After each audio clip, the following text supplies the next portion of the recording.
ہمارے چینل میں خوش آمدید۔ تو چلیے شروع کرتے ہیں آج کی کہانی۔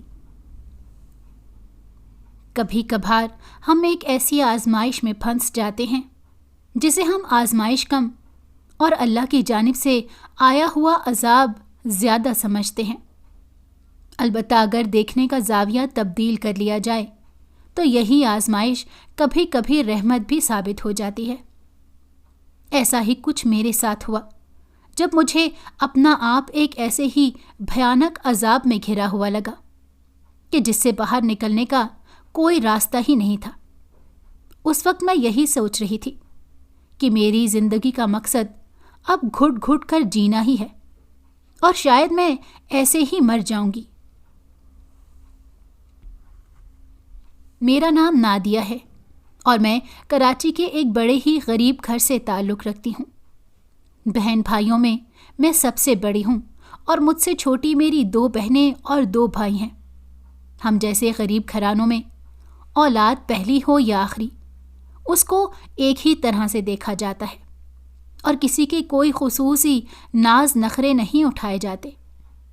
البتہ ہمارا گھر اس حوالے سے کچھ منفرد تھا کہ ابا نے بیٹوں کی بجائے بیٹیوں پر زیادہ توجہ دی اور ہمیں پڑھانے لکھانے کے لیے خوب محنت کرتے رہے۔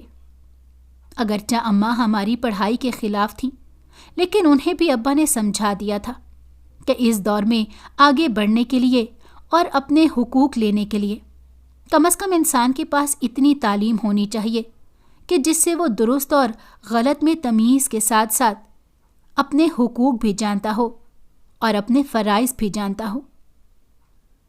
ابا نے بے شک ہمیں سرکاری اداروں سے ہی تعلیم دلوائی، لیکن انہوں نے ہمیں کبھی بھی آگے بڑھنے سے نہیں روکا۔ میں سب سے بڑی اولاد تھی، اس لیے تعلیم میں سب سے آگے ہی تھی۔ اس کے ساتھ ساتھ اللہ نے مجھے کافی اچھے نئے نقش سے نوازا تھا۔ یہی وجہ تھی کہ امی کو یہ فکر پڑی رہا کرتی تھی کہ کہیں کسی کی بری نظر ہم پر نہ پڑ جائے۔ ایک تو ہم غریب تھے، دوسرا میرے بابا خود بھی ایک نہایت نچلے درجے کے ملازم تھے۔ بابا ایک بہت امیر فیملی کے بنگلے پر چوکیدار کی نوکری کیا کرتے تھے۔ ان کی تنخواہ بہت سارے سالوں بعد جا کر اس قابل ہوئی تھی کہ وہ باہر کے چھوٹے موٹے کام کیے بغیر اپنے کنبے کی کفالت محض اس تنخواہ کے بل پر کر سکیں۔ اس سے پہلے بابا جب چوکیدار کی ڈیوٹی نبھا کر واپس آتے تھے تو ساتھ ہی ساتھ کسی نہ کسی دوسرے بنگلے میں پارٹ ٹائم مالی کا کام بھی کرتے تھے تاکہ گھر کے اخراجات پورے کیے جا سکیں۔ میں ہمیشہ سے سوچتی تھی کہ پڑھ لکھ کر کسی اچھی جگہ پر جاب کروں گی تاکہ اپنے بابا کا ہاتھ بٹا سکوں اور ان کا بیٹا بن سکوں۔ ہمارے دونوں بھائی ابھی کافی چھوٹے تھے اور چھوٹی کلاسز میں پڑھ رہے تھے، اس لیے میری بڑی خواہش تھی کہ میں کسی طرح سے اس قابل ہو جاؤں کہ بابا کا بوجھ بانٹ سکوں۔ میں نے اپنے ان خیالات کا اظہار اپنے گھر میں بھی کر رکھا تھا، جس پر بابا کو تو کوئی اعتراض نہیں تھا، البتہ اماں کو اس پر بہت اعتراض تھا۔ ان کا کہنا تھا کہ لڑکی ذات سے کام نہیں کروانا چاہیے کیونکہ عورت کی کمائی میں برکت نہیں ہوتی۔ اس میں اماں کا قصور نہیں تھا کیونکہ وہ پرانے زمانے کی خاتون تھی اور اسی طرح سے چلا کرتی تھی۔ البتہ ابا اس معاملے میں زمانے کے ساتھ چلنے کے قائل تھے اور میری خوب حوصلہ افزائی بھی کیا کرتے تھے۔ وقت گزرتا گیا اور میں نے یوں ہی سرکاری اداروں میں پڑھتے پڑھتے انٹر کر لیا۔ میں آگے بھی پڑھنا چاہ رہی تھی، لیکن اماں نے اس بار کافی شور ڈالا۔ پھر بھی ابا نے ان کی ایک نہیں سنی اور مجھے سرکاری کالج میں آگے گریجویشن کے لیے داخلہ دلوا دیا۔ اس معاملے میں اماں کو نہ جانے کیوں ڈر ہی لگا رہتا تھا۔ میں نے اماں کا ڈر دور کرنے اور دنیا کا سامنا کرنے کے لیے اختیاری مضامین میں قانون کا مضمون بھی رکھا تاکہ مجھے کم از کم اپنے بنیادی حقوق کا علم ہو۔ میں تو ایم فل کرنا چاہتی تھی، لیکن مجھے ایسے لگ رہا تھا کہ اماں تو مجھے شاید ماسٹرز بھی نہ کرنے دے۔ خیر، میں اللہ کا نام لے کر گریجویشن میں داخلہ لے چکی تھی اور ساتھ ساتھ گھر میں اماں کے ساتھ پورا کام بھی کرواتی تھی۔